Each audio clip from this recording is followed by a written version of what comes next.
à tous, bienvenue sur la chaîne YouTube. Aujourd'hui on se retrouve dans une nouvelle vidéo où je vais vous parler de quel matériel de dessin il faut pour pouvoir commencer à dessiner. Donc l'avantage du dessin, c'est que c'est un hobby qui est hyper accessible parce qu'il n'y a pas besoin de matériel qui sorte de l'ordinaire, que tout le monde normalement a ce qu'il faut pour débuter en dessin. Et ça coûte donc pas très cher de commencer en dessin, contrairement à d'autres hobbies comme la couture, la poterie, etc. où ça coûte bien plus cher de commencer. Donc là, il n'y a pas d'investissement vraiment à faire au début. Et d'ailleurs, je ne vous recommanderais pas d'investir si vous commencez à dessiner. Parce que quand on commence une passion, il ne faut pas direct viser pour les trucs les plus chers.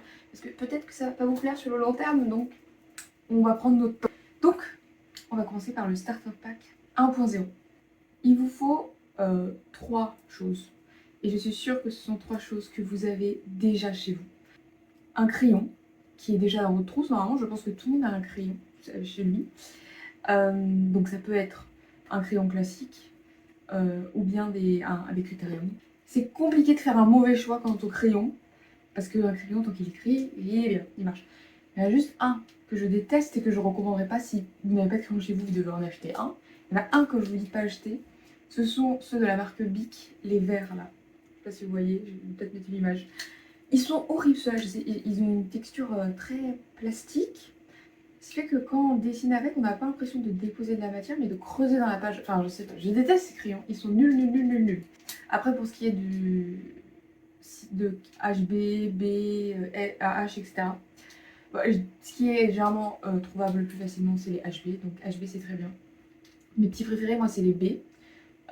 Parce qu'ils sont un peu plus gras, sans être trop gras, c'est-à-dire qu'on peut quand même les gommer, parce que le problème avec les très gras, c'est que c'est compliqué à gommer et ça a tendance à s'éparpiller partout. Les B, ils arrivent à tenir assez bien sur la feuille, à se gommer assez bien, mais tout en étant un peu plus gras et un peu plus foncé que le H. C'est vrai que beaucoup vous recommanderaient pas de dessiner avec le Critérium, ce qui s'entend. Mais moi j'adore dessiner avec un Critérium, je trouve ça génial. En fait, tant qu'on dépasse pas le format A4, un Critérium ça marche très bien. C'est vrai que si on veut faire des plus grandes surfaces, c'est quand même plus pratique d'avoir un crayon parce qu'on arrive à avoir. Les Critériums, ça a tendance à être très précis. Donc, quitte à choisir, essayez d'opter pour peut-être des crayons classiques, pas Critérium. Ensuite, il vous faut une gomme. N'importe quelle gomme, encore une fois, un truc qui est dans votre trousse. Une gomme, la gomme de base. Là, je vais vous montrer 2 exemples. Bon, elle est pas. Je l'ai achetée aux États-Unis, donc voilà. Mais cette gomme-là. Ces gommes-là, je crois qu'elles sont un peu. Je sais pas si elles sont peut-être plus chères que d'autres les gommes, voilà. Mais elles sont trouvables dans les magasins. Je l'ai achetée à Auchan, cette gomme. Elle est incroyable. Vraiment, je sais pas pourquoi, j'adore cette gomme. Elle gomme super bien. Mais toutes les gommes marchent très bien. J'ai des gommes Auchan avec un petit truc multicolore, elles sont super bien aussi, elles marchent trop. Mais si je dois, encore une fois, vous donner un conseil, si vous devez acheter une gomme, je ne recommande pas les gommes qui ont cette texture-là. Je sais pas si vous voyez, qui sont un peu très molles et transparentes. Enfin, vous voyez, je pense que vous voyez ce que je veux dire quand on compare les deux. Bon, elle est particulièrement solide, mais il n'y a pas besoin qu'elle soit aussi solide, mais vous voyez cette texture un peu plastique. Quand elles font vraiment trop plastique, transparente, etc. Voilà. Et les gommes roses et bleues là, ça c'est non non plus. Ensuite, le dernier truc qu'il vous faut, c'est du papier. Tout simplement du papier. Prenez le papier qui est dans votre imprimante, si vous avez une imprimante, du papier brouillon, enfin n'importe quoi, 80 grammes, 90 grammes, on s'en fiche. Le seul truc qui est, selon moi, assez important, c'est de ne pas prendre un papier, prendre un papier uni.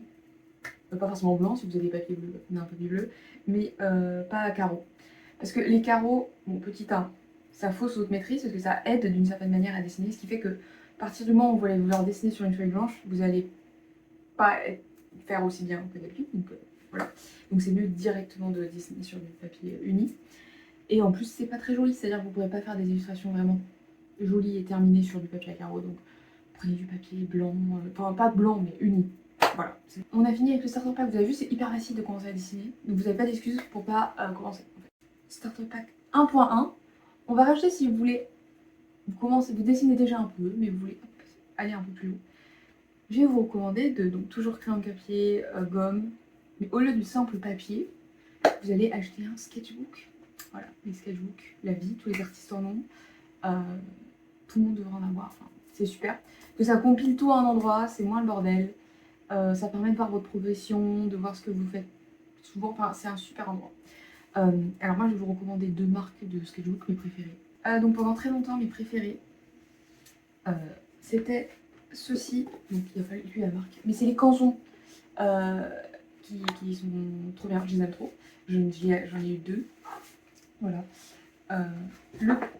Alors, dedans, le papier est assez. J'essaie de vous montrer. Le papier est assez fin, vous voyez. On a tendance à un petit peu voir en transparence, mais c'est pas non plus. Je pense que je sais plus si c'est du 80 ou 90 grammes, mais en tout cas, c'est tout à fait raisonnable. Par contre, dessus, on peut faire que du crayon, on peut faire du stylo, on peut pas faire d'autres techniques dessus. Donc, c'est vraiment un sketchbook pour faire des croquis, des sketchs. Donc, celui-ci, j'adore, mais j'ai essayé. Là, c'est mon sketchbook actuel, qui est juste incroyable. Et c'est bon, j'ai adopté ce nouveau sketchbook. Et je crois qu'il est même moins cher, je suis même pas sûre, faudrait que je regarde, mais j'ai l'impression qu'il est moins cher que ceux de chez Canson. C'est juste chez Art Création. Moi j'ai le format A4 parce que j'aime bien les grands sketchbooks. Mais vous pouvez évidemment voir ce qui vous arrange. A5.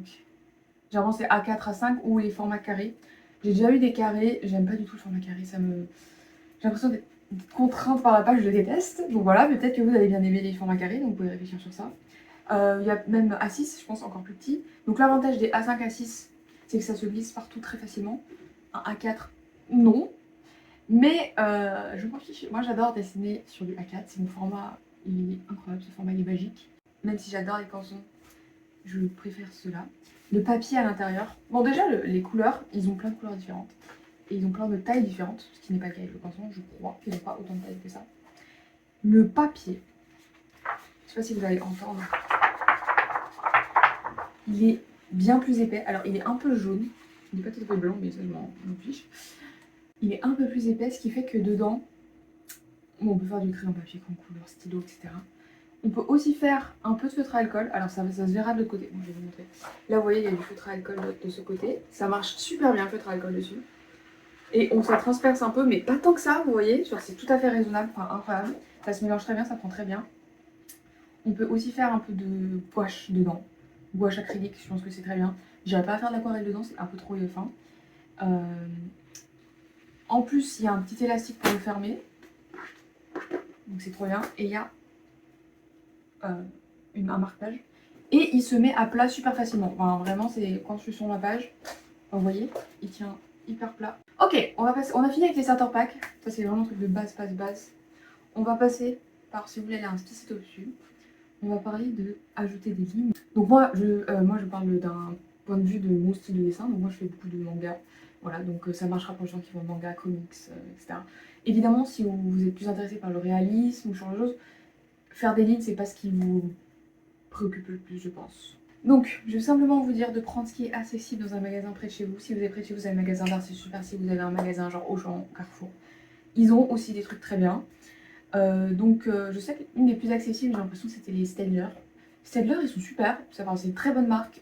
J'utilise encore des Staedtler. Moi, c'est des couleurs que j'ai pris, ceux qui étaient colorés. Mais c'est super, les Staedtler. Trop bien. Donc, en kit, c'est encore mieux. Acheter en kit. De toute façon, si vous achetez à Auchan, Carrefour, généralement, ils s'achètent que en kit.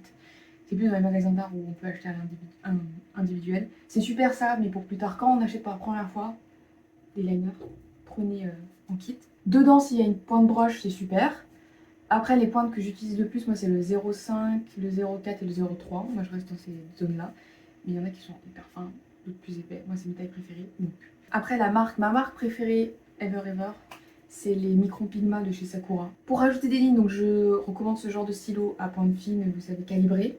Je ne recommande pas du tout les plumes avec encre de Chine, mine, pinceau, etc. Parce que ça, pour moi, ça demande un petit niveau, pas au-dessus, mais si là on parle de que vous êtes débutant, c'est plus compliqué à maîtriser vraiment les points de broche ou les plumes, etc. Donc on va pas s'embêter, d'accord, ça sera pour plus tard.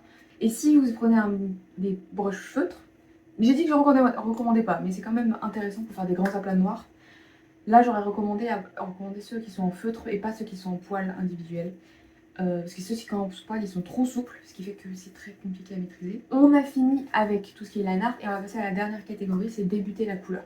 Donc moi je vais parler du matériel que je maîtrise et que je connais. Et là je vais pas me mettre à parler d'acrylique, de gouache et de peinture à l'huile, évidemment, parce que c'est un univers que je ne connais pas. Enfin, moi-même que je regarde des vidéos. On va parler donc de 3 choses pour ajouter de la couleur à vos dessins. Si maintenant vous voulez ajouter de la couleur, un peu de fun. Le premier dont je vais parler, c'est les crayons de couleur. Tout simplement parce qu'encore une fois, c'est comme les crayons, il y a beaucoup de chances que vous en ayez déjà chez vous.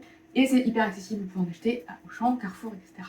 Donc pourquoi commencer à créer une couleur? Parce que vous l'avez déjà chez vous, donc comme ça vous pouvez directement expérimenter avec. C'est hyper accessible et ça marche sur tout type de papier, comme je l'ai dit, même dans les papiers les plus fins, imprimantes, etc. Le crayon de couleur marche et fonctionne très bien. Un autre truc que vous avez potentiellement chez vous, mais que je vous recommanderais pas pour faire l'illustration, c'est les feutres à eau classiques. Alors ça peut être intéressant si vous voulez juste faire des lignes avec, dans ce cas-là ça va. Mais c'est pour faire vraiment des illustrations, comment dire, avec des ombres, avec des grands aplats. J'aurais pas tendance à en recommander parce que c'est pas fait pour en fait. C'est pas fait pour. On va passer à l'aquarelle, un de mes chouchous. Donc, qu'est-ce qu'il faut pour commencer à l'aquarelle? Les trucs de base, il faut absolument du papier aquarelle. Là, il n'y a pas le choix, il faut un papier spécial. Une palette pour mélanger. Pas pour mélanger, une palette avec les couleurs dedans, avec la peinture. Et un pinceau. J'aurais tendance à dire, pour l'aquarelle, pour débuter, prenez les pinceaux au réservoir. C'est pas cher et c'est très bien. Voilà, n'allez pas prendre des pinceaux qui coûtent. Ça peut coûter très cher des pinceaux, donc prenez ceux-là. Donc papier aquarelle, il faut aller dans un magasin d'art, je pense, pour en trouver. Il faut qu'il soit épais. Il faut que ce soit écrit fait pour l'aquarelle. Voilà. Je dirais là, on débute, donc on s'en fiche de tous les papiers, c'est un sujet très vaste, mais là on est pour débuter, donc on va pas se casser la tête. N'allez pas acheter du papier qui coûte très cher, genre du Arches. N'allez pas. Même moi, j'ose pas acheter du Arches parce que ça coûte super cher. Et ils sont super, leurs papiers. Mais on n'en est pas là. Là, on va prendre du Canson, c'est très bien. C'est super. C'est top. On veut voir en fait si l'aquarelle vous plaît, parce que peut-être que vous allez essayer l'aquarelle et vous allez dire mais j'aime pas du tout. Donc vous allez vous regretter d'avoir investi autant d'argent si vous prenez un truc cher. Pour la palette, moi j'aime beaucoup la marque Winsor & Newton, quand même une marque d'art. C'est-à-dire ne prenez pas les palettes aquarelles de chez Auchan. Là par contre, non. Là on dit non. Là prenez du truc étudiant. C'est super. Winsor & Newton, c'est pas très cher et c'est super. Vous pouvez acheter, prenez encore une fois, comme les liners, on a dit, vous prenez une palette qui est déjà toute faite. Je recommande l'aquarelle sèche, vous allez dans les godets, et pas l'aquarelle qu'on peut acheter en tube.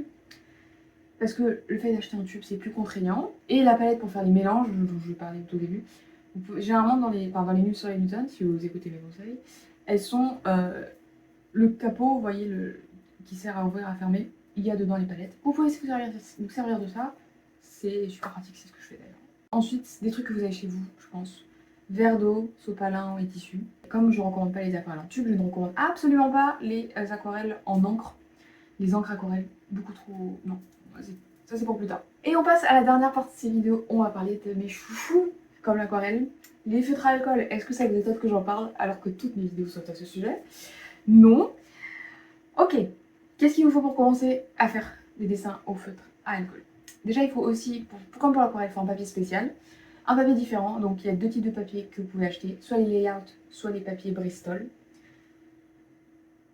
Moi, je ne recommande pas du tout les papiers layout, je trouve ça nul, pour, on va dire, 3 raisons.